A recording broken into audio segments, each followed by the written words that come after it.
oh saya tuju adalah marketing. Ya, Mhm. dia pelajari lah. Kalau marketing misalnya di tempat kursusnya dan di marketing itu butuhnya adalah orang yang bagus sosialisasinya, bagus komunikasinya. Akhirnya dia dia pada saat di sesi menggambar ataupun di ini dia gambar sedemikian rupa sesuai arahan daripada instrukturnya misalnya di tempat aninya. Ya Mhm. akhirnya diterimalah dia misalnya, diterimalah menjadi Mhm. marketing. Siapa yang akan susah sebenarnya? Ya dia sendiri. Iya, Karena iya, iya, kenapa? iya. Begitu dia dikasih dengan kerjaan, akhirnya dia stres gitu. Karena kenapa? Bukan kompetensi yang dia tampilkan pada saat dia psikotes. Ah. Assalamualaikum warahmatullahi wabarakatuh. Selamat datang di acara Didaktif, diskusi daring interaktif yang diadakan oleh Perpustakaan Supiati.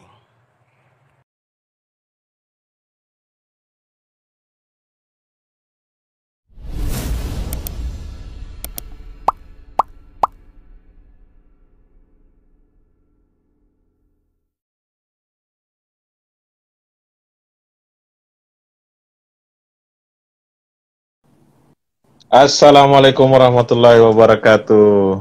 Waalaikumsalam warahmatullahi wabarakatuh. Agak menggema saya punya suara ya? Eh, Alhamdulillah tidak, Ji. Anda jadi. Baik. eh Terima kasih banyak Kak Yas atas waktu tak. Jadi saya panggil Kak. Semua saya ratakan. Kalau bukan Kak, Ustadz.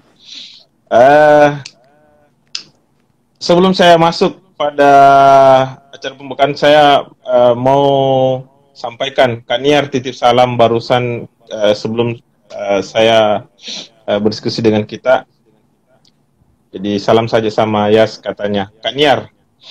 Ya, Saya mulai, Midi. alhamdulillah. Iya, silakan. Baik, Bismillahirrahmanirrahim. Assalamualaikum warahmatullahi wabarakatuh. Salam warahmatullahi wabarakatuh. Selamat malam yang baru gabung buat teman-teman. Kami ingin menyampaikan bahwa acara malam ini adalah didaktif ke-36 diskusi daring interaktif yang malam ini agak berbeda karena bintang tamu saya. Jadi kita kita di acara didaktif itu tidak menyebut pembicara atau pemateri atau pemuda dan sebagainya. Lebih tepatnya adalah bintang tamu. Kandayas ini sekadar info, beliau lulusan S1 kemarin di psikologi UNM, S2 kalau tak salah di Surabaya Kak ya, Iya, di di UNAIR. Unair, Iya. Universitas Erlangga. Eh Malam ini kita akan berbicara, jadi ini nuansanya ngobrol, teman-teman. Saya menyebutnya warganet yang mau ikut nimbrung bertanya sama Kak Yas, silakan berkomentar saja di ruang komentar dan insya Allah nanti kalau ada waktu saya bantu bacakan dan materi kita malam ini psikotes, momok atau tantangan, melihat sisi lain mengapa banyak pelamar kerja atau penerima beasiswa ya yang gagal menaklukkan psikotes. Ini termasuk yang menjadi bukan lagi momok. Ya, kalau saya bukan tantangan saja, memang mungkin akan menjadi momok dengan beberapa teman-teman karena kita tahu bahwa psikotes ini kenapa harus dihadirkan? Itu pertanyaan pertamanya. Mengapa harus Hmm. dihadirkan dalam bagi pelamar kerja, termasuk bukan hanya pelamar kerja kalau tak salah. Bahkan psikotes itu masuk dalam ujian untuk tes CPNS dan sebagainya ya. Betul, betul. Ya, jadi bukan pelamar kerja di sebuah perusahaan saja. Karena Betul, teman betul. saya juga ada kemarin itu kalau tidak salah di Jarum itu pakai psikotes dan gugurnya dia itu di psikotes. Nah, ini harus dipertanggungjawabkan sama yang ahlinya, kita sebut ahli. Kalaupun bukan ahli, setidaknya memiliki pengalaman di sini. Dan itu tadi pertanyaan pertama, kenapa harus masuk psikotes dalam apa penerimaan orang bekerja, Kak? Silakan Kak Yas, nyantai ya. Oke, terima kasih Kak. Kalau di sini Kak panggil Kak Akar atau Kak Karman ini? Adik Karman. Akar saja, akar Kak saja. Akar, oke, oke, Kak Akar. Baik, Kak Akar, terima kasih. Ini pertanyaan yang mendasar tapi penting ya. Saya pikir yang penting. Jadi selama kurang lebih 6 tahun ya, sejak sejak memiliki wewenang untuk melakukan rekomendasi ya. Kalau waktu S1 kemarin hanya bertugas untuk sekedar jadi tester ya, yang memandu pelaksanaan tes, membantu para dosen ya, kemudian scoring daripada ini. Kemudian sudah sejak 2014 itu sudah mulai menandatangani lah rekomendasi apakah diterima atau tidak, disarankan tidak disarankan dari kandidat-kandidat. Nah, sepemahaman saya bahwa kenapa saya juga tidak tahu kapan pertama kali tes psikologi ini hadir atau dihadirkan dalam sebuah seleksi di berbagai tingkatan, baik itu di perusahaan swasta maupun negeri, kemudian juga di lembaga pendidikan, bahkan di untuk penerimaan beasiswa. Namun satu yang pasti bahwa saya menduga bahwa sebelum adanya psikotes ini, ini kan kita mau melihat beberapa aspek dalam kepribadian dari manusia itu sendiri, misalnya ketahanan kerjanya, emosionalnya, sosialisasinya, ya itu sedikit dari yang didapatkan dari psikotes itu. Sehingga hal ini penting karena ini berkaitan dengan human relationship ya, bagaimana hubungan dia dengan manusia lainnya. Karena secara fakta juga memang psikotes ini kan berhubungan dengan emotional quotient seseorang ya. Kalau misalnya dari berbagai penelitian kan IQ itu kan sekarang sudah tidak mendukung lagi dalam produktivitas kerja. Iya.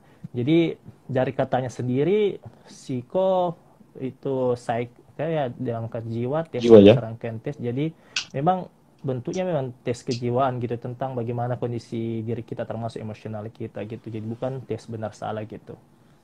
Kayak gitu. Jadi penting karena ini kan sifatnya psikotes adalah memprediksi perilaku seseorang ketika mereka akan bergabung di tempat kerja atau di instansi yang mereka tuju gitu. Jadi ketika ini hadir, jadi dari perusahaan atau lembaga yang menggunakan jasa ini akan melihat kalau misalnya si kandidat ini bergabung, maka proyeksi ke depan bagaimana kinerjanya, sikap kerjanya, bagaimana intelijensinya, bagaimana kepribadiannya, sehingga mereka paham apa yang harus mereka lakukan ketika harus menerima atau menolak daripada kandidat ini. Jadi sangat membantu sebenarnya. Ya. Yes, kalau misalnya kita bersifat umum dulu ya. Iya. Kan jiwa ini yang menjadi persoalan sebenarnya. Walaupun ya kalau mau dibilang karena orang psikolog mungkin bisa menjelaskan di mana alasan, ya kita menyebut alasan ilmiahnya, sehingga yang satunya bersifat, ya kita sebut jiwa itu kan abstrak, sementara kita butuh kajian empiris itu. Ya. Silakan, Yas. Oke, jadi psikotes itu kan ada yang sifatnya proyektif atau non proyektif ya. Kalau misalnya proyektif itu sendiri apa yang kalau misalnya ini proyektor kan di laptop, apa yang tergambar di laptop itu yang tergambar di memproyeksikan di proyektor. Jadi di dinding itu kan apa yang terlihat di laptop itu yang muncul di dinding. Seperti itu proyeksi, apa gambaran diri kita itu yang muncul. Nah, kalau misalnya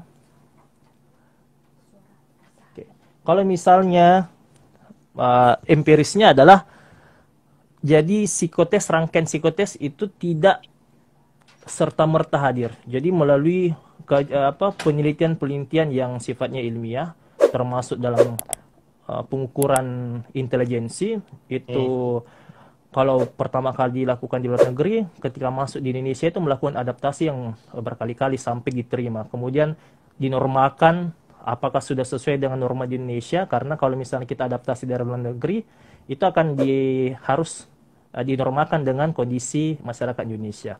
Itu yang pertama. Terus yang kedua, masalah tes-tes yang ada biasa, gambar-gambar segala macam itu juga melalui kajian-kajian ilmiah dari beberapa ahli yang juga khusus untuk memang melihat kaitan-kaitan, dan sudah ada percobaan-percobaan ketika subjek melakukan kayak gini, bagaimana kondisinya, sehingga itu bisa dipertanggungjawabkan. Ya, jadi psikotes ini tidak serta-merta hadir, tapi sudah berpuluh-puluh tahun dilakukan uji coba dan sudah ada validitas dan reliabilitasnya secara empiris. Makanya itu yang dimasukkan dalam kurikulum ya khusus untuk profesi psikologi yang diterima di pendidikan tinggi Indonesia. Seperti itu. Dia juga berbicara tentang margin error ya. Yes. Ya, kalau misalnya ada beberapa yang ini yang apa namanya, yang secara statistik ya. Jadi psikologi itu bukan hanya sekedar. Jadi ini penting bagi para orang tua kalau misalnya di sini, kalau anak-anak muda juga yang anak SMA. Jadi psikologi itu bukan, jangan sampai Anda masuk mengira di psikologi tidak membahas tentang statistik. Nah, justru di statistik itulah salah satu kunci bagaimana orang-orang di dalamnya itu mengkonstruk alat ukur. Ya, jadi banyak orang-orang statistik, orang psikometri itu banyak menghasilkan tes-tes yang untuk psikologi gitu. Maksud saya ya, sebelum kita lebih pernah nggak Yas dapat gitu, atau orang yang percayakan Yas, misalnya Yas punya lembaga bilang tolong buatkan psikotes untuk menyeleksi saya punya calon pekerja gitu. Maksud saya, apakah pernah ada yang ternyata agak kontras dengan apa yang dia jawab gitu? Dengan maksudnya beberapa tahun kemudian kan biasanya begitu. Oh, keren sekali caranya menjawab sehingga dia diterima, tapi pas diterima justru berkebalikan dengan data yang didapatkan gitu. Pernah enggak ada yang seperti itu? Nah, inilah kita bahas, maaf ya. Tadi katanya, apakah suara saya jelas ya? Bagaimana perbandingannya tadi? Sekarang bagaimana? Agak lebih jelas atau lebih jelas? Lebih bagus yang tadi, Yas. Oh, tadi ya. Oke. Apa Kak Akar pernah psikotes? Saya tanya dulu. Pernah nggak psikotes? Pernah, tapi psikotes yang standar yang ikut yang tes CPNS itu. Iya, itu ada beberapa rangkaian kan? Iya, betul. Jadi kalau misalnya ada yang pengalaman di sini, psikotes itu kan bukan hanya satu tes saja. Jadi ada beberapa rangkaian yang dilakukan dan itu akan kita lihat ininya apa, konsistensinya. Betul. Jadi antara tes satu dengan yang lainnya itu kita akan lihat, dan sudah kita pelajari memang di profesi, melihat dari satu tes dengan tes-tes lain sehingga kita bisa melakukan integrasi. Itu yang pertama ketika melakukan psikotes. Yang kedua adalah ketika kita dilibatkan dalam proses selanjutnya, yaitu interview. Ya, interview, disitulah kita lihat juga bagaimana konsistensi dari jawaban dia psikotes, hasilnya misalnya psikotesnya dilihat daripada jawaban-jawaban yang diberikan. Ya, karena biasanya itu kalau orang interview itu kan biasa menampilkan diri sebaik mungkin. Namun ada juga yang kurang perform, tapi itu kan kita lihat. Jadi dari situ, baik dari psikotes maupun interview, biasa juga kita lakukan LGD, Leadership Group Discuss, atau FGD. Itu kita dari 3 aspek itu kita lakukan integrasi sehingga mendapatkan hasilnya. Nah, itu kemudian itulah hasil dari yang kita lakukan, nama saya katakan ada prediksi bahwa begini, seperti ini daripada ini. Kalau misalnya ternyata berbeda, ya, nah ini yang sebenarnya salah satu poin penting yang mau saya titik beratkan dari malam ini sebenarnya. Cerita. Oh, iya. Apa yang mau disampaikan oleh Yas malam ini?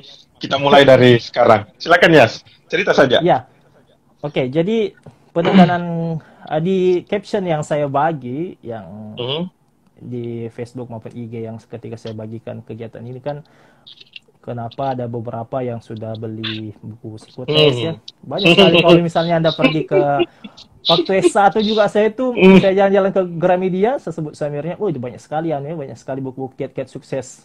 Iya.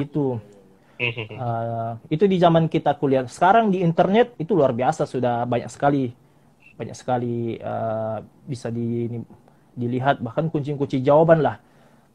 Bahkan ada yang melakukan kursus psikotes, dan saya tulis di caption saya itu haram di psikologi. Anak-anak psikologi itu haram. Iya. Saya sempat baca. Saya saja waktu kuliah itu ditekankan sama dosen, Makanya waktu jadi tester, itu kan tester hanya memandu saja. Pada saat scoring, misalnya untuk intelijensi, itu kan kita, kalau misalnya sudah 10-20 kali kita melakukan scoring-scoring, itu kan kita mengingat daripada skornya. Dan itu ketika melakukan, kita menjadi peserta, itu kan akan bias. Jadi tidak original lagi daripada apa yang kita dipikirkan, karena sudah pernah menjadi scorer. Makanya saya ketika semester akhir ataupun setelah lulus itu saya tidak mau sekali menjadi scorer ya. Jadi tester saja, ketika tester sudah selesai kewajiban saya, karena saya tidak mau bias ketika lanjut untuk psikotes atau S2 ya, karena kan ada tes intelijensi. Itu yang karena kenapa mereka yang psikotes ya, mereka yang kursus ataupun membaca, kalau untuk maaf, saya potong dulu, maaf kurang struktur. Kalau misalnya untuk tes-tes TPA ya, TPA ya untuk intelijensi itu tidak ada masalah, karena kenapa itu memang tes yang membutuhkan untuk benar salah ya, itu kan tes benar salah, tapi itu rangkaian dari psikotes. Namun yang tes-tes yang menggambar yang ini itu sebenarnya saya disayangkan ya, disayangkan karena kenapa itu bukan originalitas daripada diri Anda. Jadi di tempat-tempat kursus ataupun di video-video di YouTube itu kan kalau ketika kita menyimak itu dijelaskan kalau misalnya 8 kotak ada satu tes 8 kotak, kalau bisa gambar seperti ini, gambar seperti ini. Misalnya disuruh gambar pohon, gambar seperti ini. Jadi yang disarankan di YouTube, di buku atau di tempat belajar psikotes, mereka yang mengajarkan, jadi kepribadian yang muncul adalah bukan kepribadian originalitas dari kandidat, tapi kepribadian daripada pengajarnya atau pada di YouTube-nya. Jadi makanya kalau misalnya Anda pernah belajar untuk apa sih sebenarnya, kan psikotes, tes kejiwaan tentang kondisi kejiwaan Anda. Ya kalau misalnya Anda belajar tentang itu, ya di luar daripada yang TPA ya, kalau TPA kan memang harus karena itu benar salah, tapi psikotes tiada benar salah gitu. Jadi memang kondisi real daripada kejiwaan kita. Ya, jadi kalau misalnya memang Anda orangnya arogan, emosional segala macam, maka akan terlihat gitu. Ya, maka akan terlihat. Jadi untuk mempelajarinya juga akan ketahuan karena ada rangkaian tes lainnya. Saya terus terang di masa pandemi ini juga melakukan psikotes gitu. Jadi begitu lihat ini gambarnya ini ya, dilihat ini berbeda hasilnya dengan rangkaian tes lainnya. Jadi diperhatikan juga cara penulisan segala macam, diperhatikan. Setelah dia telusuri, ternyata dia ikut kursus psikotes. Itu kan tidak mencerminkan dirinya gitu. Iya. Waktu tahun 2015 kalau tidak salah saya ikut waktu masih di Surabaya, saya ikut tur seleksi di PT, salah satu PT di Jakarta, tapi yang menyelenggarakan salah satu lembaga psikotes di Surabaya. Jadi memang kita jalan ada sekitar 10 kota di Jawa Timur sampai Jawa Tengah untuk menyeleksi lulusan-lulusan SMA. Jadi ada satu kelas yang saya handle, itu terdiri dari 4 sekolah. Dan satu sekolah yang ada sekitar 7 siswanya masuk di situ, di dalam, itu gambarnya semua sama. Saya bilang kayak begini. Saya kan jalan ya, perhatikan. Saya jalan-jalan, kemudian saya tanya begini. Dari sekolah mana, Dek? Dari sini. Terus saya lihat identitasnya, semua sama identitasnya, kemudian setelah tes saya panggil.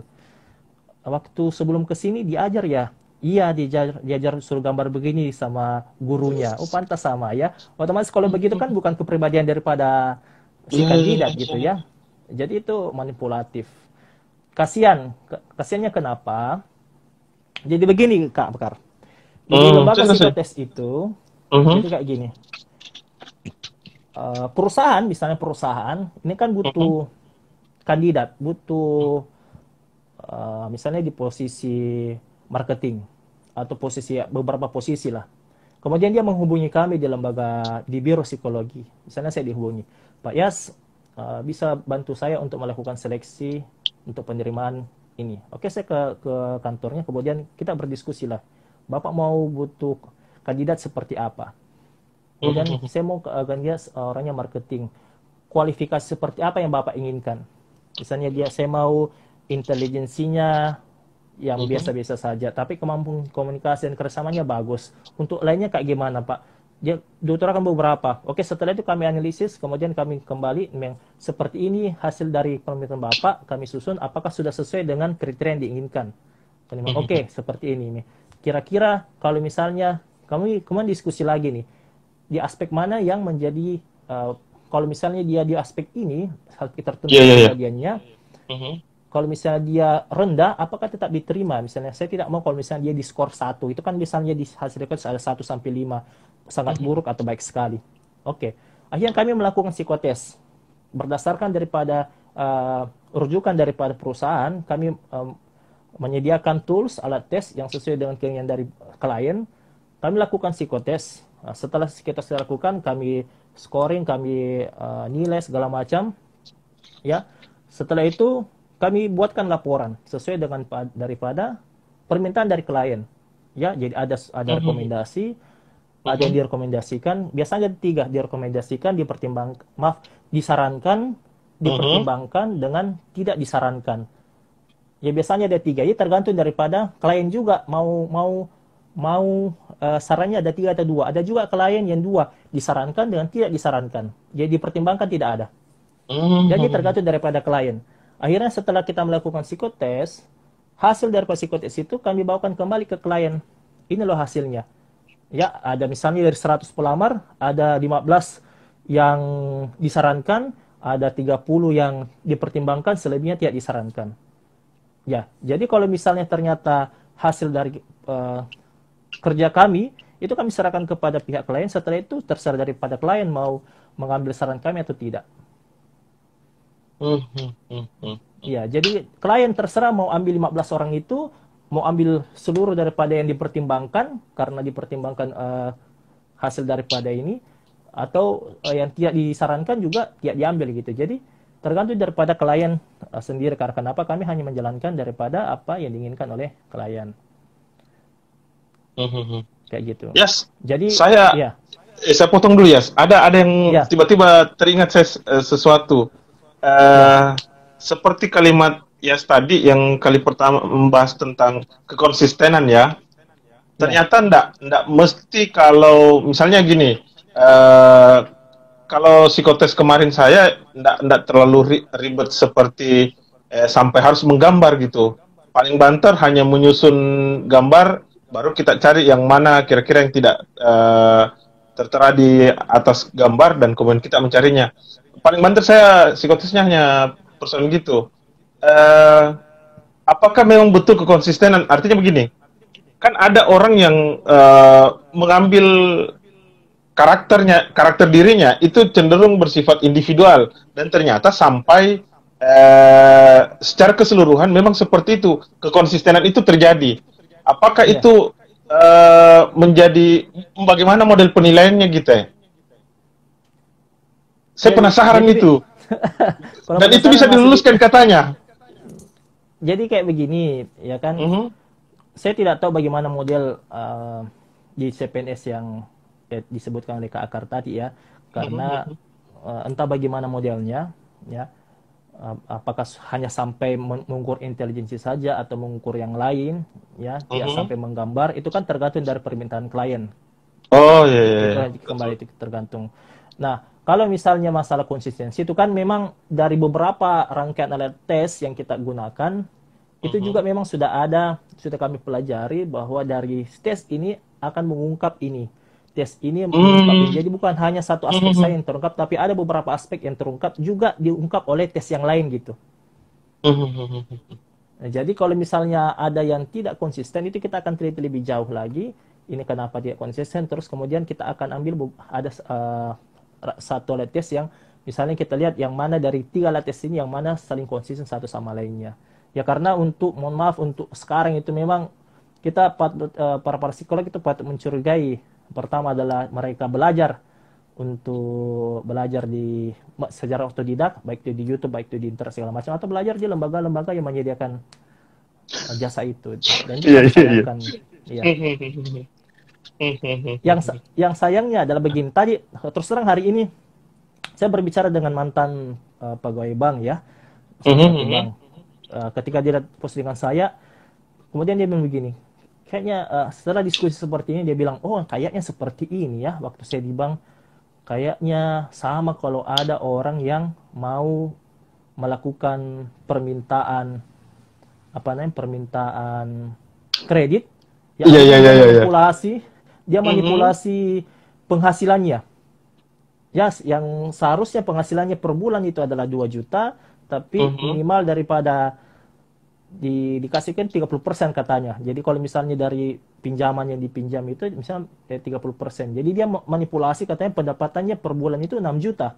6 juta. Apa Iya, yang iya, iya. terjadi? Iya, apa yang terjadi? Maka yang teman ini bilang, mohon maaf Bu, kami tidak bisa kasih. Karena kenapa? Kalau Ibu meminjam dengan sejumlah ini, maka nanti per bulan Ibu akan kewalahan kita akan membayarnya. Karena kita sudah ada Mhm. hitungan bahwa kalau misalnya 6 juta, Mhm. misalnya gaji Ibu 2 juta, itu hanya sekian bisa dipinjam gitu. Ya. Mhm. Tapi dia manipulasi jadi 6 juta, ya akhirnya dipinjam, makanya bilang akan kewalahan. Nah sama seperti psikotes, kalau misalnya dipaksakan, ya misalnya Anda belajar di lembaga kursus atau Iya, iya, belajar iya, iya, iya. internet, ya, dan itu bukan Anda, maka akan kewalahan ketika pun Anda lulus, misalnya dalam sebuah Iya, iya, iya, iya. dicarilah marketing yang ya sosialisasinya bagus, kemudian kemampuan komunikasinya bagus, misalnya sosialisasinya mudah akrab, ya komunikasinya bagus, kemudian Mhm. dia tahan stres gitu karena memburu target. Ya karena dia belajar dari psikotes, oh kalau misalnya dia butuh sosialisasi bagus, ya misalnya kayak gini, dia tahu, oh saya tuju adalah marketing, ya Mhm. dia pelajari lah, kalau marketing misalnya di tempat kursusnya dan di marketing itu butuhnya adalah orang yang bagus sosialisasinya, bagus komunikasinya. Akhirnya dia dia pada saat di sesi menggambar ataupun di ini, dia gambar sedemikian rupa sesuai arahan daripada instrukturnya misalnya di tempat ininya. Ya Mhm. akhirnya diterimalah dia, misalnya diterimalah menjadi Mhm. marketing. Siapa yang akan susah sebenarnya? Ya dia sendiri. Iya, Karena iya, iya, kenapa? iya. Begitu dia dikasih dengan kerjaan, akhirnya dia stres gitu. Karena kenapa? Bukan kompetensi yang dia tampilkan pada saat dia psikotes. Ah, Gitu. jadi Jadi jadi sa itulah iya, iya, sisi lanjut. lain. Ya, ya itulah sisi lainnya. Kenapa? Justru Anda bersyukur kalau misalnya pas psikotes itu tidak lulus, maka karena kenapa? Kompetensi yang dimiliki itu tidak sesuai dengan Mhm. apa yang diinginkan oleh perusahaan ataupun di Mhm. tempat kerja Anda. Misalnya juga itu marketing, atau misalnya dia memilih untuk saya ada pernah menyeleksi langsung tiga tiga posisi. Dia apa namanya, supervisor, kemudian Mhm. marketing, kemudian back office. Jadi salah satu perusahaan BUMN terbesar di Indonesia, saya lakukan bantu untuk seleksi, ada supervisor, kemudian apa nama tadi, marketing dan back Marketing. office. Jadi Mhm. ya jadi sudah ada kriterianya. Misalnya back office itu enggak usah pakai EQ-nya yang biasa saja gitu, yang skor 2 ataupun skor 3 yang rata-rata. Skornya sekian poin, skor EQ-nya rata-rata. Kalau misalnya di atas rata-rata, dia akan masuk di marketing ataupun di supervisor, calon supervisor. Kenapa big office harus rata-rata? Ya logikanya ya seorang big office nggak usah pintar-pintar amat gitu, Mhm. Mhm. ya nggak usah Mhm. pintar-pintar amat gitu. Jadi Iya, kalau iya. misalnya Anda memiliki kecerdasan yang bagus menuju satu posisi, karena terus terang ada juga yang kayak begitu yang saya bantu, ya dia bilang skor EQ-nya yang standar saja gitu. Tapi ada saat itu EQ-nya sampai 130 yang ke atas, ya, Mhm. 140 malah, ya tidak diterima. Karena kenapa? Anda terlalu cerdas gitu. Jangan sampai Anda menjadi perusak di perusahaan Iya, itu. iya, iya, iya, iya, iya, Karena iya, posisi iya. Anda, ya Mhm. kan, kan ada yang kayak gitu, ini saya pintar itu segala macam, tapi kenapa tidak diterima? Ya karena kompetensi Anda tidak cocok, ya, tidak cocok untuk posisi itu. Atau misalnya kalau misalnya kerja posisinya adalah posisi di belakang meja yang tidak membutuhkan sosialisasi, itu beda lagi karakteristik daripada yang dibutuhkan oleh perusahaan. Jadi memang terus terang ada yang kita perusahaan panggil ataupun lembaga mitra yang dipanggil klien, kemudian kita berdiskusi menentukan ini poin-poin aspek-aspek, karena biasa ditanya kalau Pak Yas, kalau misalnya kayak begini, kira-kira aspek apa saja yang mendukungnya, kita kasih saran. Kemudian oke, kalau misalnya dari perusahaan bilang atau klien bilang yang ini saya butuhkan, oke kita revisi sesuai dengan kebutuhan daripada klien.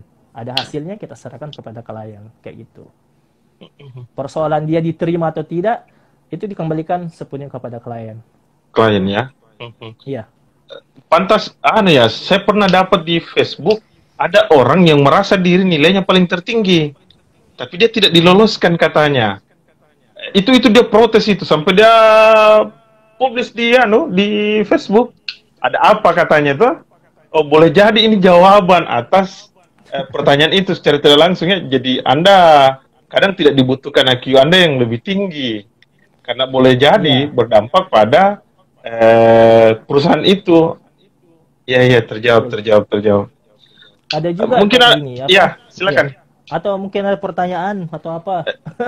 Lanjut saja Tidak, komentarnya, ya. dilanjut. Oke, jadi gini. Ada juga yang terus terang ternyata teori itu yang membuktikan bahwa intelijensi seseorang itu yang menentukan di dunia kerja bukan hanya ya bukan satu intelijensi tapi emosionalnya, kepribadiannya, emosional quotient, dan itu terbukti di psikotes. Hampir sebagian besar, ya hampir Ya, sebagian ya, besar ya, ya. yang saya temukan justru yang IQ tinggi itu, mohon maaf tiap general ya, karena Iya, iya, iya. di subjek saya di Surabaya waktu mengambil kuliah di sana tidak seperti itu, tidak sesuai teori karena kan namanya teori ini kan kayak gitu. Mhm. Jadi hampir semua yang IQ tinggi itu sosialnya kurang begitu bagus. Kurang bagus. Cenderung cenderung padahal untuk beberapa posisi itu dari intelijensi, dari kerja, dari kepribadiannya itu harus sekian skornya minimal didapatkan. Nah, tapi Mhm. sebagian besar yang memiliki intelijensi yang tinggi tapi ternyata dia kurang bisa kerjasama, egois, baperan. Ternyata perusahaan tidak butuh itu. Dia butuh yang kecerdasannya biasa-biasa tapi dia bisa kerjasama, ya bisa empati kepada orang. Ya memang Mhm. tergantung daripada apa yang diinginkan oleh perusahaan posisi-posisi. Tapi kalau misalnya ternyata perusahaan butuh yang IQ tinggi untuk analisis di belakang meja, Mhm. yang tidak butuh interaksi dengan banyak orang lain, Nah, mungkin lain bagus lagi ya. di wilayah itu. Iya, iya, iya, iya, iya, Tergantung iya. dari perusahaan ini atau klien mintanya kayak gimana gitu. Dengan profil kepribadian bagaimana kandidat yang dibutuhkan. Kayak gitu. Terjawab, terjawab, terjawab. Berarti semoga teman-teman yang menonton malam ini bisa menyadari bahwa wah, hati-hati juga kalau terlalu tinggi poinnya. Baru tidak berbanding lurus dengan emosional Anda. Itu masalah ya ternyata. Eh, jadi wajar kalau begitu ya. Itu menjadi momok tersendiri bagi apa ya pelamar kerja. Tapi kalau saya secara pribadi justru ini menjadi tantangan. Mungkin yes untuk menjadi sebuah tantangan buat teman-teman misalnya terhadap psikotes ini mungkin ada strategi tersendiri bukan bukan seperti kiat-kiat seperti yang Ya, buku yang dimaksudkan tadi. Silakan berkomentar ya. ya. Jadi kayak gini, ya. Ternyata keadaan emosional kita di saat psikotes itu bisa tergambar situasionalnya. Makanya biasanya kalau kita psikotes itu memang secara umum atau istilah normatif lah, kalau anak-anak psikologi sudah paham itu bahwa sebelum tes itu upayakan jangan begadang, ya. Upayakan jangan begadang karena kenapa? Kalau misalnya oke, upayakan jangan begadang. Kalau misalnya begadang, itu kan bisa betul-betul ngantuk, ya, otomatis capek. Kemudian saat mengerjakan, yang penting selesai gitu. Dan itu berpengaruh. Kemudian, ya, upayakan juga apa namanya sarapan. Kalau misalnya memang suka sarapannya sampai sementara mengerjakan, lapar, ya, pada saat tes intelijensi tidak fokus, ya hasilnya tidak optimal, ya. Kemudian jangan terlambat, ya, jangan terlambat. Bayangkan saya kalau misalnya kita mau ujian, jangan psikotes ujian saja terlambat masuk tergopoh-gopoh, ya panik segala macam. Nah di psikotes kan biasanya kayak gitu, yang terlambat sudah kita tidak terima, atau kalau dia terlambat subtes atau rangkaian tes yang telah dilewati sudah tidak bisa diikuti lagi atau diulangi. Ya, bayangkan kalau terlambat dengan tergopoh-gopoh, itu tidak tenang, padahal kita inginkan ketika kita psikotes mengeluarkan potensi pada dirinya, keadaan dirinya yang dengan baik, ya bukan pada saat kondisi yang ini. Ya, itu. Ya, ya, ya. Kemudian tantangannya adalah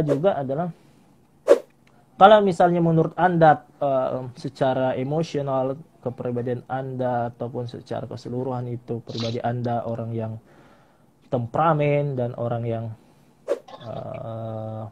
sulit bekerja sama, meskipun memang secara teori ada kepribadian itu sifatnya menetap ya, kepribadian sifat menetap. Namun setelah mulai proses, memang ada kita punya ciri khas tertentu yang menetap. Cuman kalau kita ada niat untuk mengubah pribadi kita, perlakuan kita segala macam, maka kalau misalnya selanjutnya tahun depan kita tes dan misalnya ya dulu Kak Akar mengatakan saya orangnya Pak Bambangan, atau misalnya ngomongnya kasar sekali, pokoknya kasar lah. Kemudian saya tes di tahun itu, ternyata hasilnya seperti ini, hasilnya A. Kemudian setelah kita berpisah, Kak Akar ketemu dengan saya lagi, ternyata ya sekarang ngomongnya santun, terus kayak gini. Kalau saya tes di situ juga akan berubah juga gitu di ininya, di kepribadiannya. Karena kenapa? Kondisi di tesnya ya, di kondisi itu kan, tapi karakter asli saya itu tetap ada, cuman sudah mulai terkikis. Karena ingat, untuk kepribadian itu ada dua yang mempengaruhi, genetik kita dengan lingkungan kita. Ya, di mana kita berada. Ya, dan dua faktor ini yang menyebabkan pribadi daripada kita itu kalau ala biasa karena biasa yang ini. Tapi untuk karakter asli tetap ada, cuman memang ini kajiannya lebih ini lagi, memang ada penelitian khusus untuk pribadi itu. Ya, kayak gitu sih, Kak Akar. Biasanya kan jadi saya ini bicara berdasarkan pengalaman, bukan hanya tidak teoritis sekali ya. Ya, jangan sampai nanti yang ada apa, tidak, kita berdasarkan apa yang saya alami selama membantu dalam proses seleksi. Dan sekaligus menjawab beberapa kegelisahan ternyata. Ini tadi kita nanti akan kita kembali pada pembahasan apa tadi, dunia kerja. Nanti kita bahas itu lagi, tapi saya tertarik juga persoalan beasiswa. Salah satu, saya belak-belakan saja, LPDP itu ternyata tidak sembarang juga kalau ikut. Banyak anak-anak yang maksudnya mahasiswa S2 yang ikut tes ya, psikotes itu banyak yang tidak lulus gara-gara ya itu tadi, psikotes, karena dia gugur. Jadi ada itu termasuk yang Yas bilang ketika di FGD, di situ dilihat kan ada orang biasa yang saya justru penasaran, ternyata dalam pencarian beasiswa bukan juga orang biar cerdas mau bagaimana dalam, pintar sekali, hebat kau berdebat, tapi ketika dalam kau diberikan kelompok barco yang ingin lebih menonjol, ternyata itu tidak diluluskan. Saya dapat kabar begitu dengan beberapa teman-teman yang S2. Mungkin ya bisa punya pengalaman atau pernah mendengarkan dari teman lain, mungkin bisa bercerita ya. Iya, jadi untuk terus terang belum pernah masuk tim daripada seleksi beasiswa ya, karena rata-rata itu kalau saya lihat yang menjadi tim seleksi itu memang dosen-dosen senior atau psikolog senior ya. Iya betul. Ya, yang punya pengalaman yang lebih banyak ya. Cuman ketika saya diskusi dengan salah satu tim seleksi ya, yang mengungkapkan, saya tanya bagaimana modelnya dengan beasiswa, ya tidak jauh berbeda dengan seleksi kerja, khususnya dalam hal kepribadian. Ada LGD-nya juga, leadership. Jadi bukan hanya FGD ya, kalau FGD kan lebih betul. Ini LGD, leadership group discuss ya. Jadi ada LGD-nya, ada interviewnya 3 orang, ada 1 orang bertanya, 2 orang melakukan observasi. Ya, bagaimana melihat daripada ucapannya apa sesuai dengan ucapan dengan gerak-geriknya. Ya itu kan diamati. Iya, saya pernah dapat ini. Bahkan saya waktu seleksi S2 masuk di UNER itu, 1 yang interviewer, 1-nya psikolog, dosen saya yang hanya diam-diam saja gitu. Ternyata beliau jadi observer. Beliau jadi observer melihat apakah yang saya sampaikan itu, karena mereka sebelum jadi ada tes yang meskipun belum di scoring itu kita sudah tahu yang ada tes tertentu ya. Jadi itu yang dipegang oleh para asesor, ya, melihat kalau di tes itu melihat daripada gerak-gerik kita dan ucapan kita apakah sesuai, konsisten daripada ini. Maka saya katakan tadi ada integrasi. Jadi kalau ada 3 tahap ya, 3 tahap psikotes, LGD dan interview, dari tiga aspek ini yang akan diintegrasikan. Ya, ya sama seperti beasiswa itu. Jadi kalau misalnya ada yang menduga paling menonjol di LGD, kemungkinan iya. Ada juga diam-diam, tidak pernah bicara, tidak dilulus juga. Ya, Iya, ada iya, yang iya, betul. sesekali ngomong. Tapi itu kan satu aspek di LGD. Ada satu aspek di LGD, makanya biasanya diam-diam di LGD, tapi pas interview uh, dia agak gini agak menampilkan perform, tapi kenapa kok tidak tampil di LGD. Jadi misalnya, jadi memang ada tiga aspek, ya, ada tiga aspek yang kita lihat integrasinya. Jadi bukan hanya, kecuali kalau misalnya cuma psikotes, berarti di psikotes saja dari beberapa rangkaian kita lihat konsistensinya. Tapi kalau ada tiga rangkaian, LGD, psikotes sama interview, dari ketiganya itu yang kita integrasikan untuk melihat daripada keseluruhan profil daripada subjek ini. Ya sama di beasiswa juga seperti itu. Ada kriteria dari pihak klien atau LPDP, dari Budi, dari mana yang ada pegangannya, kita ada pegangan. Misalnya di beberapa BUMN di Sulawesi Selatan yang besar, yang beberapa kali kami bantu, itu kita juga ada buku tentang profil yang diinginkan gitu. Harus sesuai dengan itu. Jadi ada memang buku yang kita pegang sesuai dengan kompetensi, karakteristik daripada kandidat itu supaya bisa masuk dalam kriteria diluluskan atau tidak. Jadi memang sudah ada yang dipegang oleh para asesor. Iya, iya, iya. Iya. Saya penasaran dengan itu observer, yes.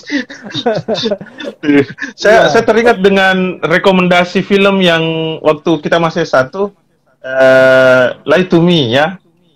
Ternyata itu apakah iya, saya masih ingat itu rekomendasinya ya kepada saya, bilang, "Kak, kita tonton ini film." Dan ternyata wow, bahkan gerak sedikit saja kapan ini orang sedang bohong ini. Hanya gerak tubuh goyang bagian sini. Oh, begitu ya. Jadi itu juga yang dilakukan oleh observer ya. Untuk ya kalau bahasanya ya tadi mengintegrasikan dengan apa yang diucapkan dengan gerak tubuhnya. Wah, kencang juga ini psikolog ya. Iya, silakan. Jadi memang ada mata kuliah khusus ya, S1, S2 kita observer. Jadi saya ingat sekali dulu waktu S1 itu kita pergi ke sebuah tempat, ya kita diam-diam melihat. Bahkan waktu saya sudah dianugerahi gelar psikolog itu, sampai sekarang tuh kalau ketemu orang banyak itu pasti lebih sering diam gitu. Karena apa? Berusaha memahami, bukan mengobservasi sebenarnya, tapi berusaha memahami ini yang saya temui orangnya karakternya seperti apa, supaya saya bisa menyesuaikan dengan gaya bicara saya gitu. Ya, apakah orangnya ini belak-belakan sehingga saya juga bisa belak-belakan, atau orangnya yang mau iya puang. Oh, di payoi. Ya, yang mau diiyakan gitu. Karena orang diiyakan itu kan tidak mau kita sejajar, kita harus berada di bawah dalam hal dominasi gitu. Jadi kayak gitu. Jadi, kalau misalnya pada saat interview tidak observer, ya dari interviewer itu yang melihat daripada apa yang disampaikan. Ya, makanya biasa nyatat apa yang disampaikan gitu. Saya masih ingat. Tapi, ya sampai sekarang saya masih biasa kalau saya dipanggil buat materi ya bercerita tentang itu, psikologi klasik yang dengan penggambarannya. Saya kalau tidak salah di LPTQ dulu ya, ya situ bercerita kepada saya, termasuk Ainun yang membagi pengalamannya bahwa kolerik itu cara menghadapinya gini dan seterusnya. Oh, begitu yang dilakukan ya, tetap masih konsisten ya. Asik. Kira-kira apa lagi yang menjadi kendala biasa yang yang Yas temukan di lapangan, bahwa teman-teman itu kenapa banyak yang tidak lulus, faktor apa kira-kira? Oke. Ya, faktor keberuntungan mungkin. Masih ada pengalaman. Itu tadi pembahasannya. Itu kan ada saya di caption tulisan saya yang waktu ini kan, jangan supaya ada jawaban supaya tidak menyalahkan kembali psikotes ini. Karena terus terang kalau memang di mana gugur di psikotes psikotes terus yang disalahkan. Saya ada pengalaman tahun berapa, 2 tahun terakhir, tahun barangkali saya lakukan seleksi, kalau bukan 2 bulan satu kali, atau bulan ini saya adakan, bulan selanjutnya saya dipanggil lagi oleh perusahaan yang berbeda. Di perusahaan yang pertama, misalnya di bulan pertama itu saya dipanggil oleh salah satu bank ya, salah satu bank di Makassar untuk melakukan rekrutmen, ya. Jadi yang ikut itu ada beberapa tenaga outsourcing, ya, tenaga kontrak yang ingin jadi tenaga yang tetap, Iya. ya. Akhirnya ada satu kandidat, ya, setelah selesai tes, besoknya kita lakukan interview. Ya, kebetulan setelah interview dari psikolog, kemudian interview dengan user. Saya yang interview, dan secara kompetensi dia cocok untuk masuk di posisi yang dia tuju gitu. Ya, ini si perempuan ini. Bulan depan saya ikut seleksi. Jadi kalau sesuai kompetensi otomatis di rekomendasi saya adalah disarankan gitu ya. Disarankan kan? Iya, iya, iya. Kemudian di bulan depannya di perusahaan berbeda, jadi saya dipanggil lagi, lelaki panggilan ya. Dipanggil lagi oleh perusahaan berbeda, ya, dengan posisi berbeda dengan bank. Kebetulan sekali kandidat yang saya temui adalah yang bulan lalu yang saya rekomendasi. Terus saya bilang ke perempuan ini, loh, kamu kan yang perempuan bulan ya? lalu kamu kan yang bulan lalu saya seleksi di bank ini kan, Meng? Iya, Pak. Loh, kamu kan saya sarankan. Kamu kan, Meng, kamu tidak lulus. Maaf, saya tidak bilang kamu kan saya sarankan. Saya bilang begini, kamu tidak lulus ya, kenapa tes di sini lagi, Meng? Saya tidak lulus, Pak, di bank itu. Oh, ya. Kesimpulannya apa? Yang tadi, kalau meskipun kami menyarankan daripada psikolog, tapi yang menentukan adalah klien itu ya. Klien. Sekarang saya tanya Kak Akar. Dan ini juga banyak terjadi. Kalau misalnya Kak Akar punya perusahaan. Iya. Dan punya karyawan kontrak yang sudah mengabdi misalnya selama 20-30 tahun. Karena saya pernah tes di salah satu perusahaan di BUMN, ada 3 daerah saya datangi. Begitu, karena setelah tes itu ada hasil, itu kan perusahaan melakukan rapat terkait daripada hasil daripada ini, rapat dengan beberapa pimpinan. Sekarang saya tanya Kak Akar, kalau misalnya ada anggota ATA yang sudah 20-30 tahun ya mengabdi, kemudian hasil psikotesnya ternyata tidak rekomendasi gitu. Padahal ini orang-orangnya bagus ini, tapi psikotesnya tidak direkomendasi karena bersifat umum ya. Dia harus berseleksi dengan anak-anak muda, sedangkan usianya sudah 50 tahun misalnya kayak gitu. Hasil dari psikotes kami tidak direkomendasi. Kak Akar sebagai pimpinan mau terima hasil rekomendasi kami atau menolak hasil rekomendasi kami? Saya terima psikotes. Iya, karena ini berdampak pada perusahaan saya. Padahal ini karyawan sudah 30 tahun mengabdi kepada perusahaan Anda. Dan loyalitasnya tidak dilakukan, hanya persoalan IQ saja dia tidak diterima. Misalnya IQ-nya ya? Iya.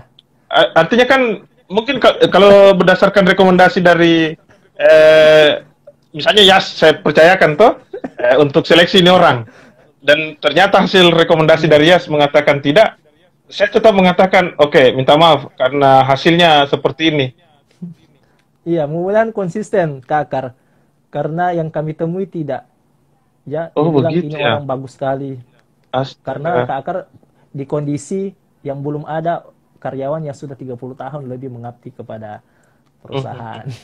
Jadi saat itu tarik ini yang tidak bisa, ini harus diterima. Tidak apa-apa, ini kan tool saja, ini gambaran saja. Ya, kita bilang ya terserah gitu. Ya. Iya.